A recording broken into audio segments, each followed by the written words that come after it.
Hello student, last exercise में आपको हमने बताया था 4.3 एक्सरसाइज पूरी कंप्लीट हो गई थी और उसमें आप लोगों को completing the square, quadratic formula and कुछ वर्ड्स प्रॉब्लम ही मिले हुए थे जिसको हम कंप्लीटिंग द स्क्वायर और क्वाड्रेटिक फार्मूला से ना करके हम मिडिल टर्म स्प्लिटिंग से बताया था, क्योंकि जिसका मिडिल टर्म स्प्लिटिंग हो रहा है तो हम उसको मिडिल टर्म स्प्लिटिंग से ही करते हैं जब तक कि क्वेश्चन में स्पेशली बोला ना जाए कि उसको क्वाड्रेटिक फार्मूला से करना है या कंप्लीटिंग द स्क्वायर से करना है। चलिए आज हम देखते हैं 4.4 एक्सरसाइज में जिसमें आपको पढ़ना है नेचर ऑफ रूट्स। तो देखिए नेचर ऑफ रूट्स के बारे में पहले जान लें। Nature of roots, nature of roots का मतलब ये नहीं कि वो कैसा है, अच्छा है, बुरा है, मैटर नहीं करता। नेचर ऑफ रूट का मतलब यहाँ पे अलग ही है, लाइक रियल है या इमेजिनरी है। तो देखते हैं नेचर ऑफ रूट्स में आपको क्या पढ़ना है। आपके पास एक क्वाड्रेटिक इक्वेशन है जो स्टैंडर्ड फॉर्म हमने आपको स्टार्टिंग में बताया हुआ था, ax square plus bx plus c is equal to 0। ये आपके पास क्वाड्रेटिक इक्वेशन का स्टैंडर्ड फॉर्म होता है जिसमें आपके पास a coefficient of x square, b coefficient of x and c is the constant term. तो सबसे पहले हम देखें इसमें किससे पता करेंगे कि नेचर ऑफ रूट्स क्या होता है, उसके अगर रूट्स निकलेंगे तो वो कैसे होंगे, उसका नेचर क्या होगा। तो देखिए हम लोग फाइंड आउट करते हैं d is equal to B square minus 4ac। अच्छा, ये चीज हम आपको पहले ही बता चुके हैं, अगर आप लोगों को याद हो, इसको हमने पहले ही बताया था आपको। d फॉर होता है डिस्क्रिमिनेंट,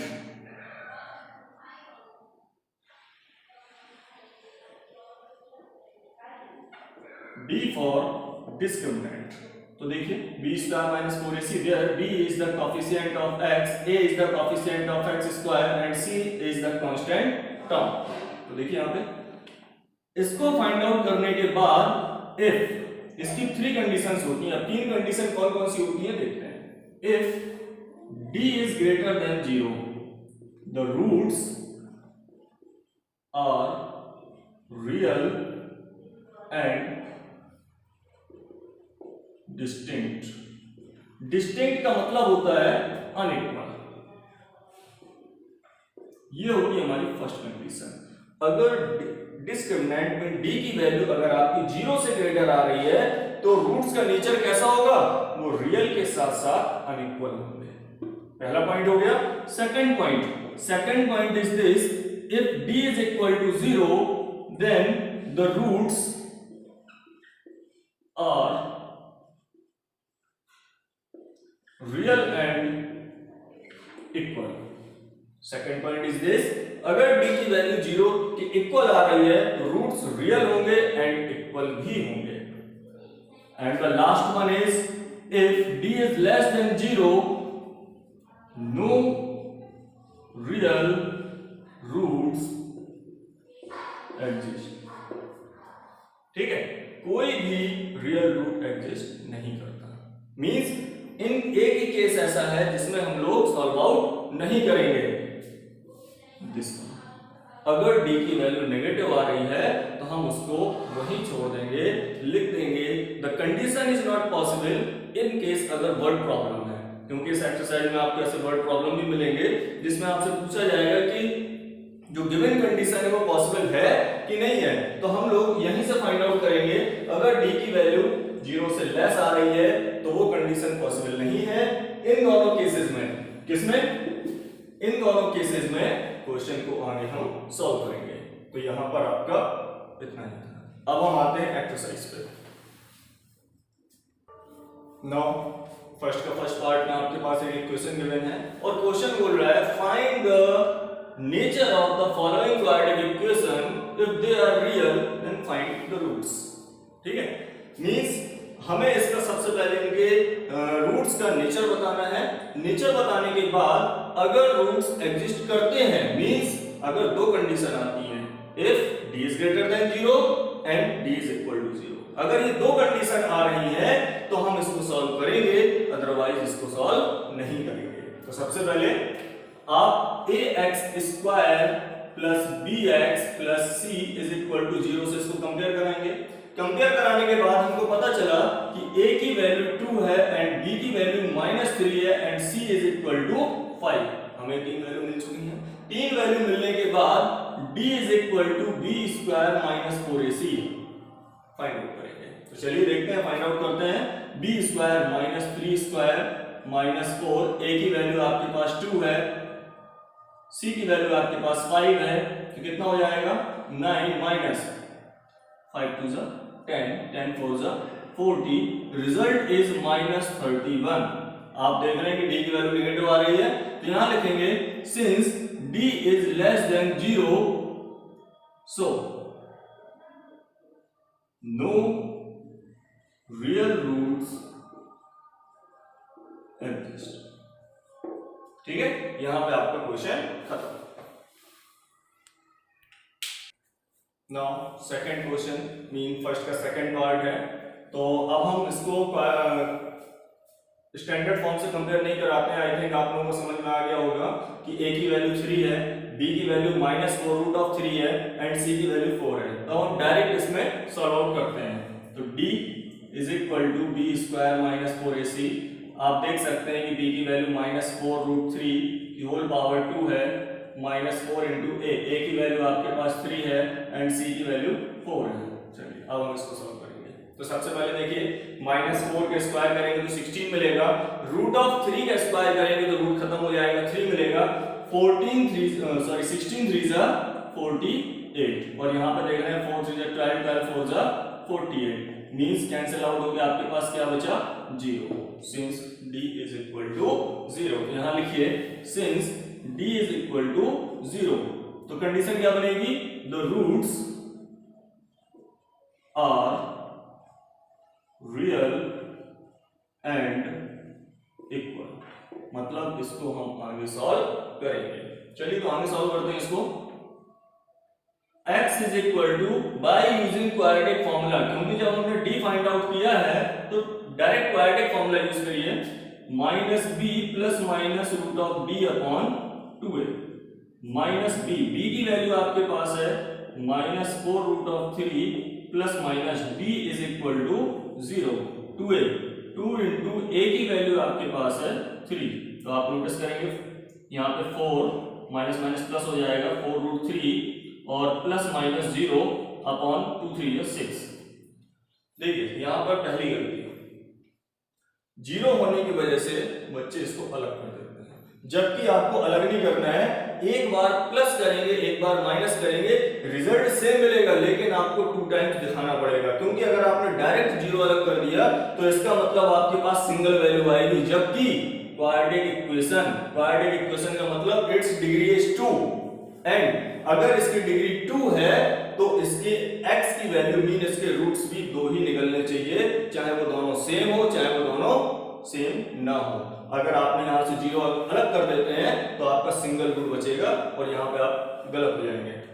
तो देखिए एक बार हम इसको प्लस कराएंगे, 4√3 6, एक बार माइनस कराएंगे तो माइनस कराने पर भी 4√3/6। तो आप देखेंगे 2 2 जा 4, 2 3 जा 6, 2 2 जा 4, 2 3 जा 6।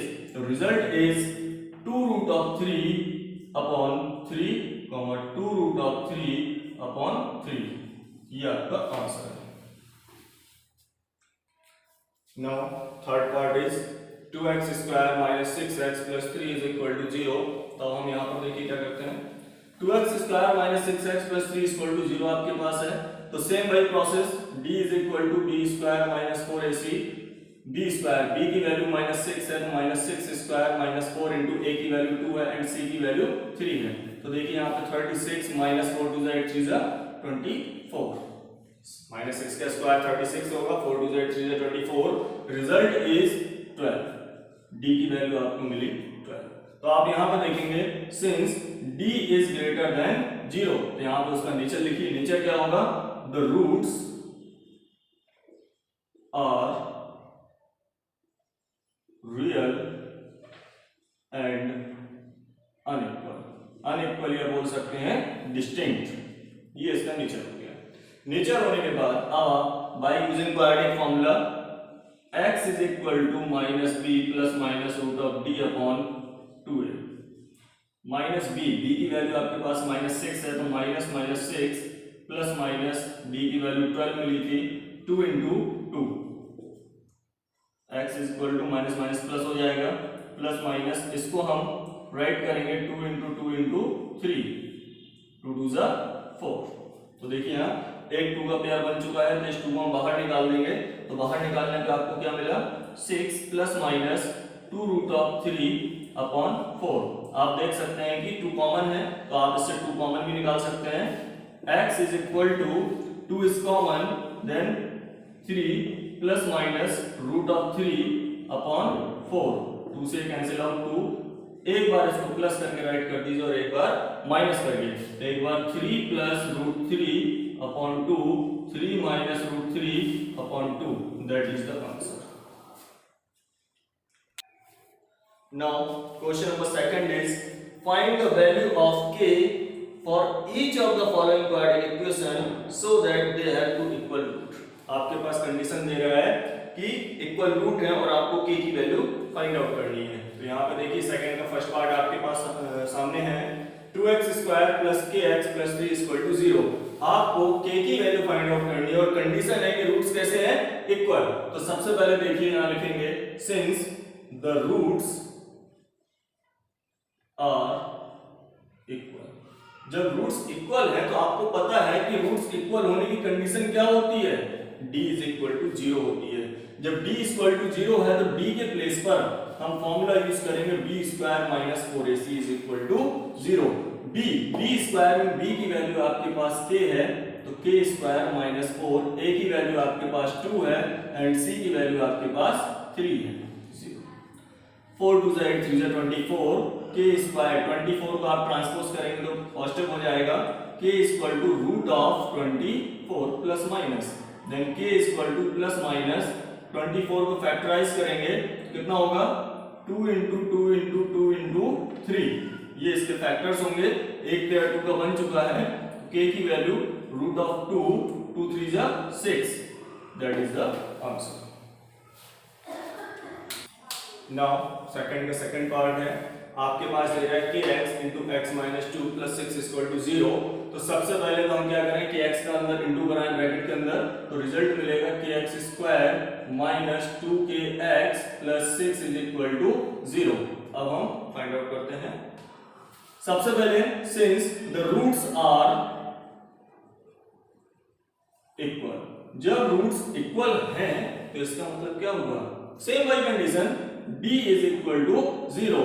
d के प्लेस पर फॉर्मूला यूज करेंगे b square minus 4ac is equal to 0।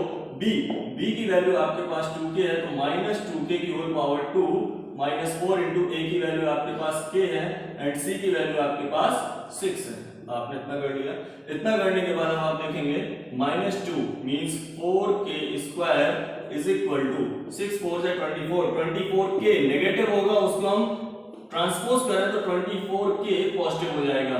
अच्छा आप नोटिस करेंगे एक k से एक k कैंसिल आउट हो जाएगा, तो आपके पास बचा 4k इज इक्वल टू 24, 4 से कैंसिल आउट होगा 6 टाइम, यानी k इज इक्वल टू 6, ये आपका आंसर।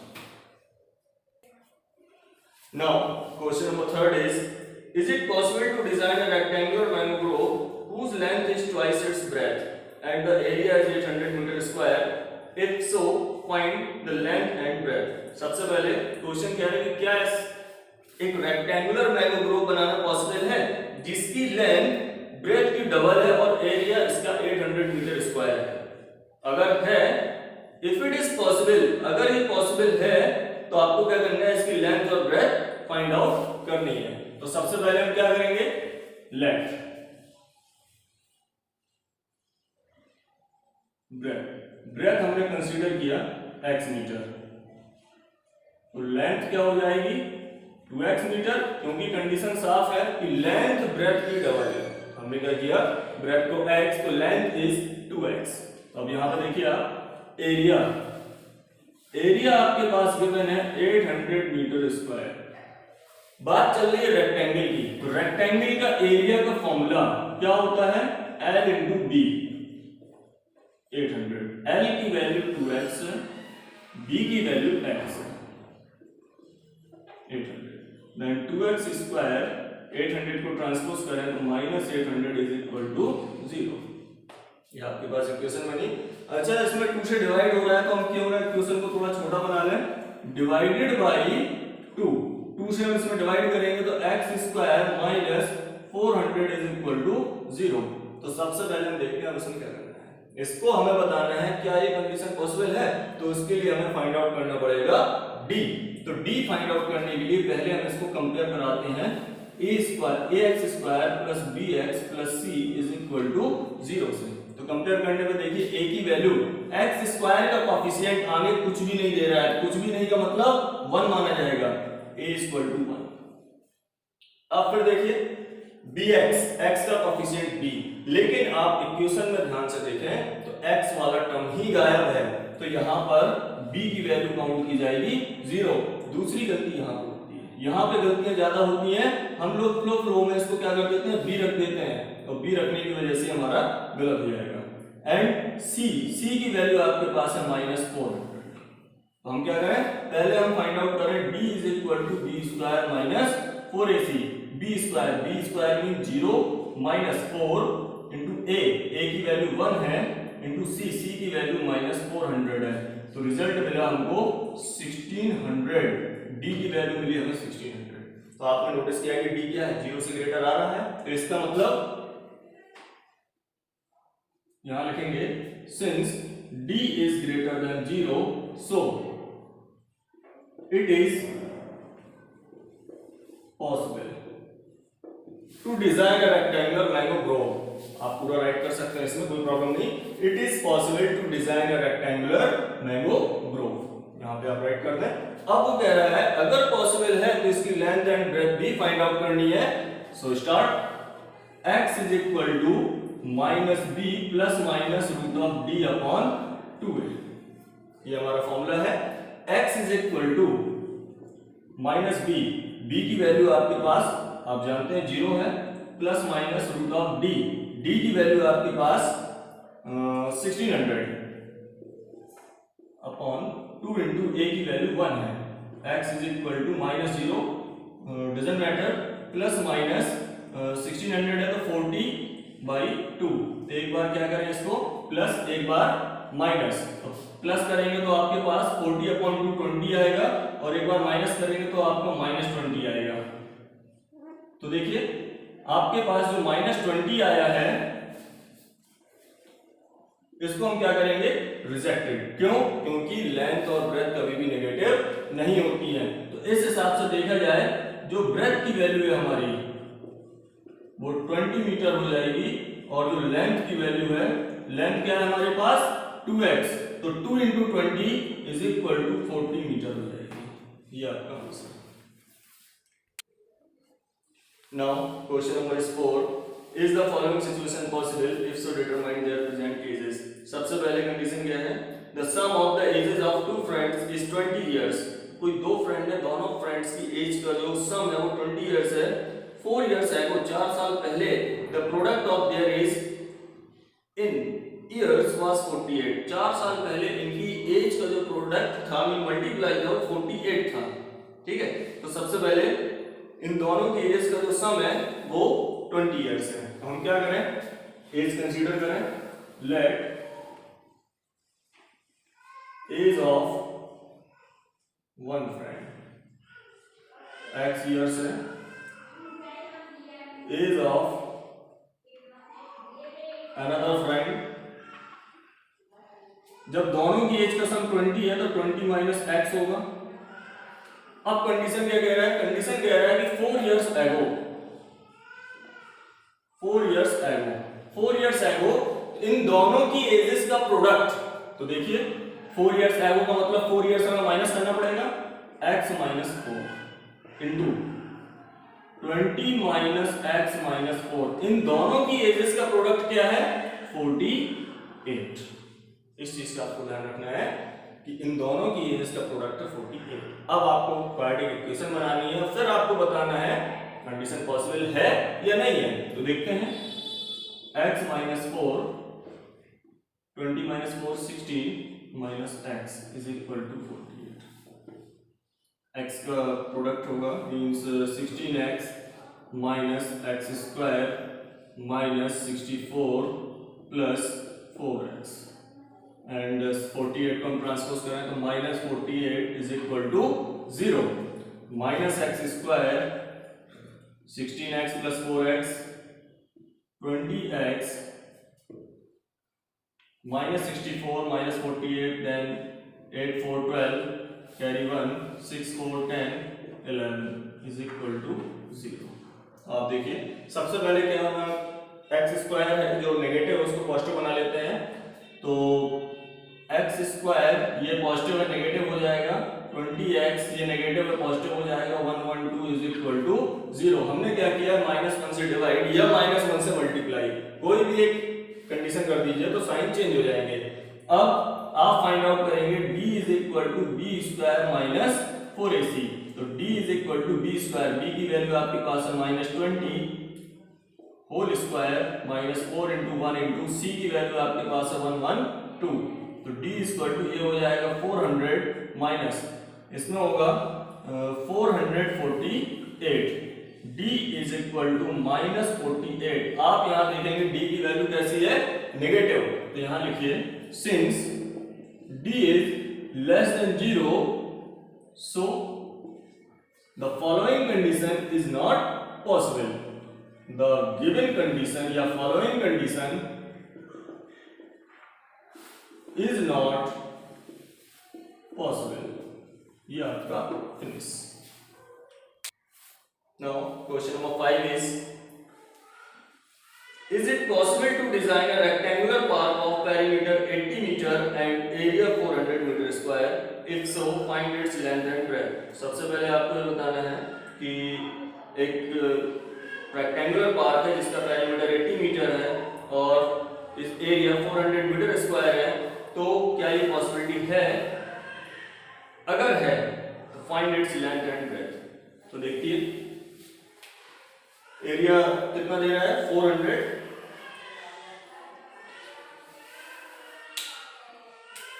Metre square. तो देखिए सबसे पहले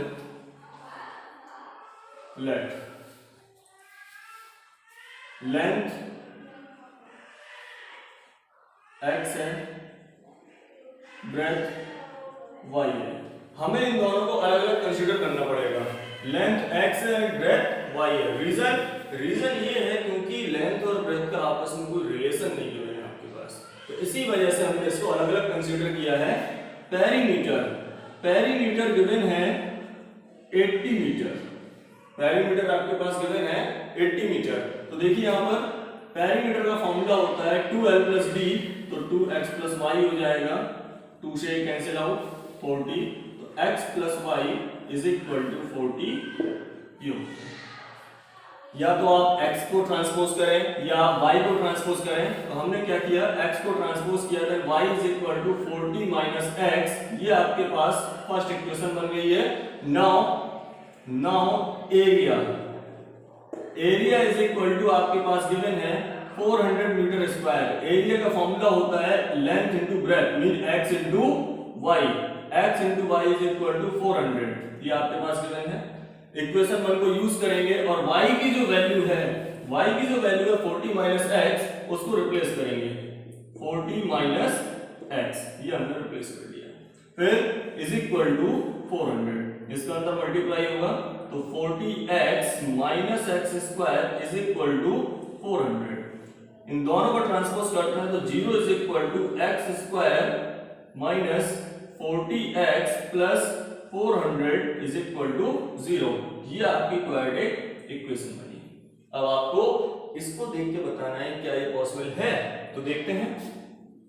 सबसे पहले d is equal to B square minus 4ac find out किया जाएगा, तो d b square means minus 40, तो यहां पर minus 40 square minus 4 mean a की वैल्यू आपके पास 1 है एंड c की वैल्यू आपके पास 400 है, तो 1600 minus 1600 is equal to d की वैल्यू जो मिली है वो हमें मिली है 0, और हमने आपको बताया था अगर d की वैल्यू 0 से ग्रेटर है then it is possible, d की वैल्यू 0 के इक्वल है then it is possible, if d is less than 0 then given condition is not possible।